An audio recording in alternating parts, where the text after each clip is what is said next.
Hello दोस्तों, नमस्कार। प्रकाश sir Hindi पर आप सभी का स्वागत है।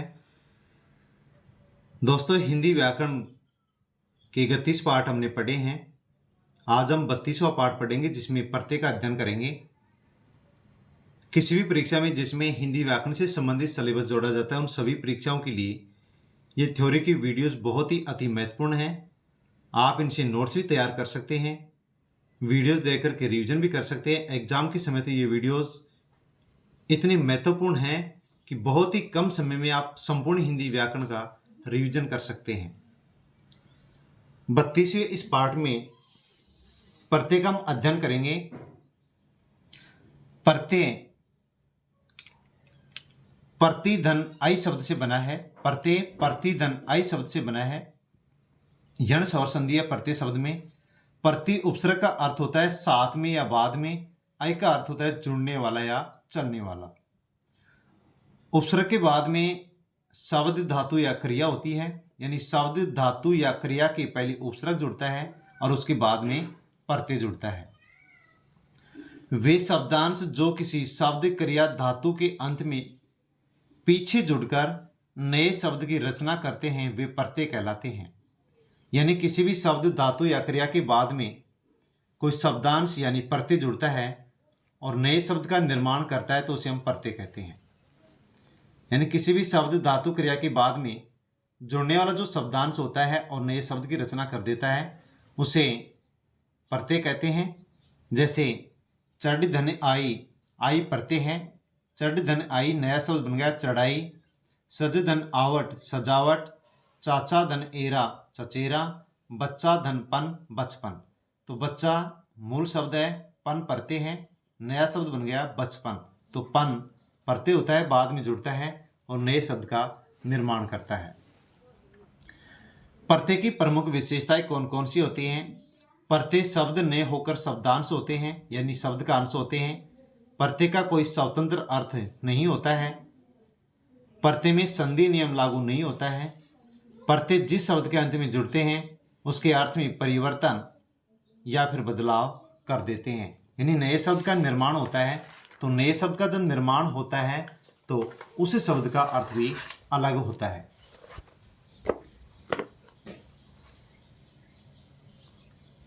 हिंदी में प्रत्यय के भेद दो होते हैं।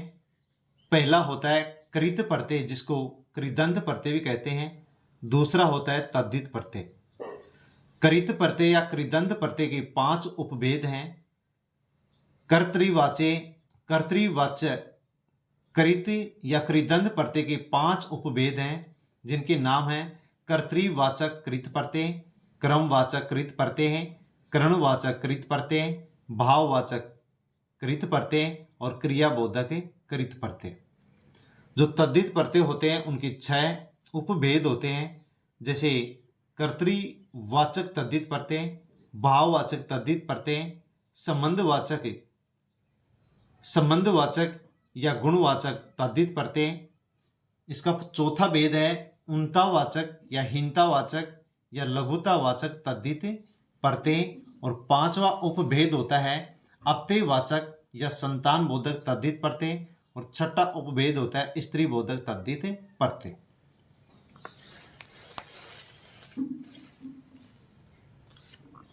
दोस्तों, विकार के आधार पर शब्दों को 2 भागों में बांटा जाता है, विकारी और अविकारी।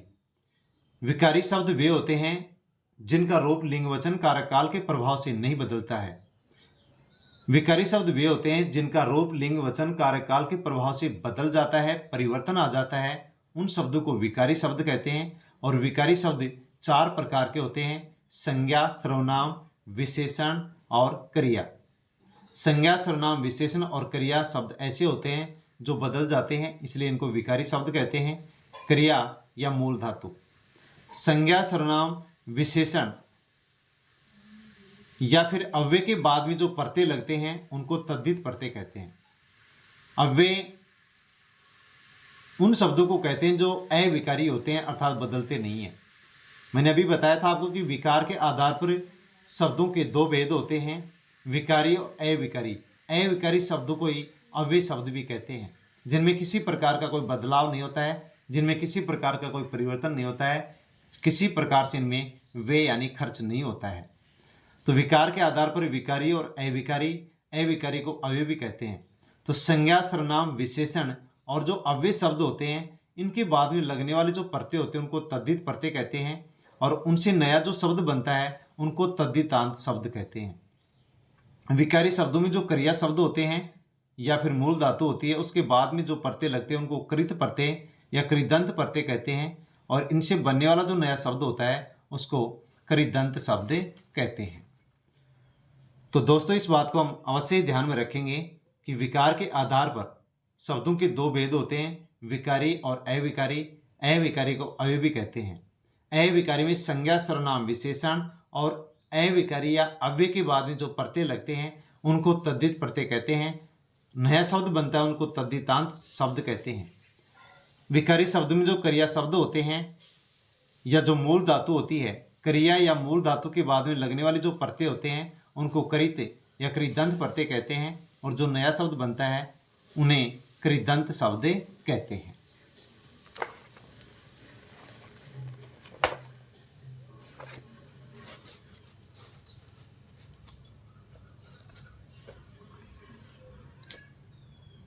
प्रत्यय के दो भेद होते हैं, कृत प्रत्यय और तद्धित प्रत्यय।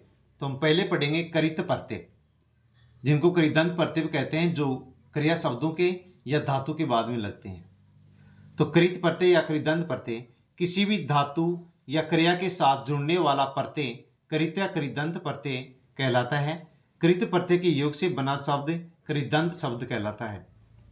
कृत या कृदंत प्रत्यय किसी क्रिया शब्द या धातु के बाद में प्रयोग में लिया जाता है, और इनसे बनने वाले जो नए शब्द होते हैं उनको कृदंत शब्द कहते हैं। जैसे मिल, धन, आवट, मिलावट।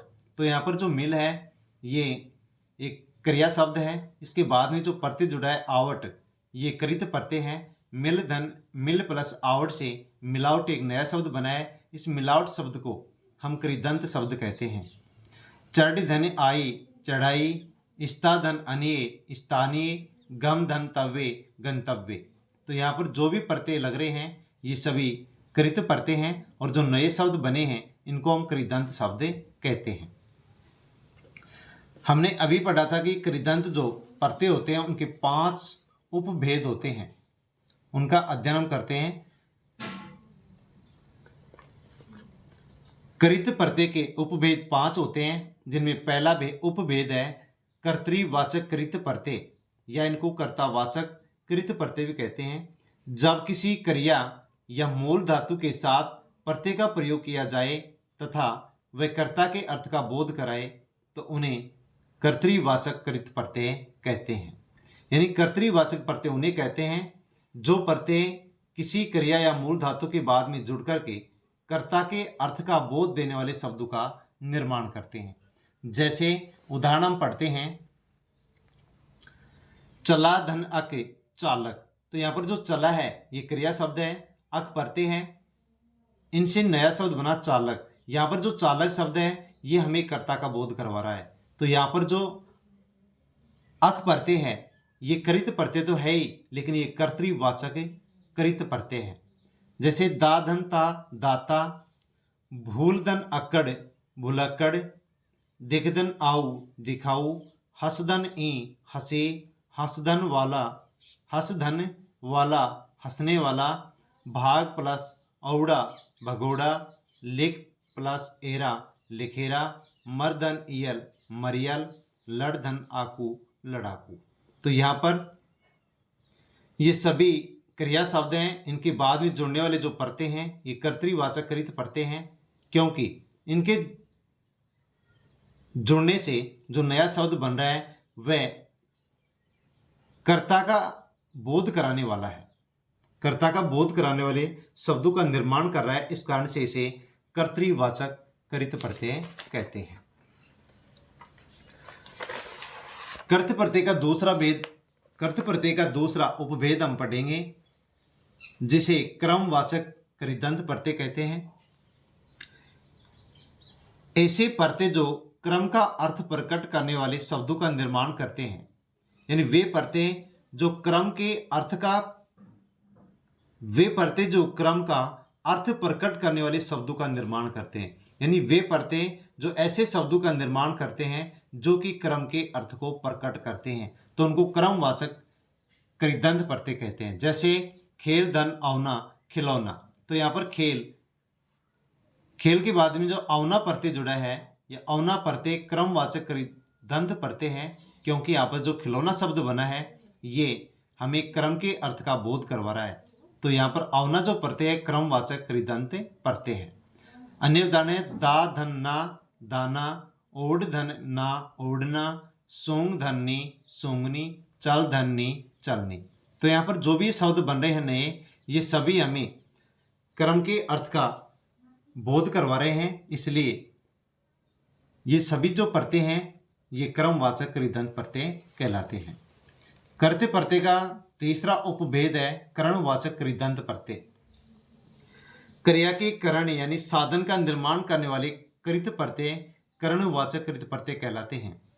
यानी वे प्रत्यय जो किसी क्रिया या धातु के बाद में जुड़ करके किसी साधन के निर्माण वाले शब्दों, साधन का अर्थ देने वाले शब्दों का निर्माण करते हैं या फिर करण वाले शब्दों का निर्माण करते हैं।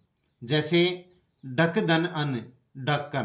तो यहाँ पर जो ढक्कन शब्द है यहाँ पर ये साधन यानी करण के रूप में आया है, अर्थात एक साधन के रूप में ढक्कन का प्रयोग किया जाता है। तो जो ढक्कन शब्द है ये साधन के रूप में निर्माण इस शब्द का इस अन प्रत्यय के द्वारा किया गया है।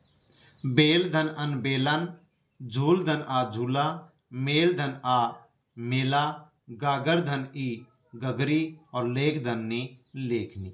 तो यहाँ पर लेख के बाद में जो नी प्रत्यय जुड़ा है ये इसलिए करणवाचक कृदंत प्रत्यय है क्योंकि इनसे एक नया शब्द बना है लेखनी, जो कि एक साधन के रूप में काम आता है। कृत प्रत्यय का चौथा उपभेद पढ़ेंगे हम भाववाचक कृदंत प्रत्यय। जब किसी क्रिया या मूल धातु के साथ प्रत्यय का प्रयोग किया जाए और वह भाव के अर्थ का बोध कराए तो वह भाववाचक कृदंत प्रत्यय कहलाता है। यानी वह भाववाचक कृदंत प्रत्यय होगा जो किसी मूल धातु या क्रिया शब्द के बाद में जुड़कर जो नया शब्द बनेगा वह नया शब्द किसी भाव के अर्थ का बोध कराएगा। यदि नया शब्द भाव के अर्थ का बोध कराता है तो वह प्रत्यय भाववाचक कृदंत प्रत्यय कहलाएगा। जैसे उदाहरण है बैठ धन अक, तो नया शब्द बन गया बैठक। फाट धनक, फाटक, बच धन अत, बचत, लिख धन अत, लिखत।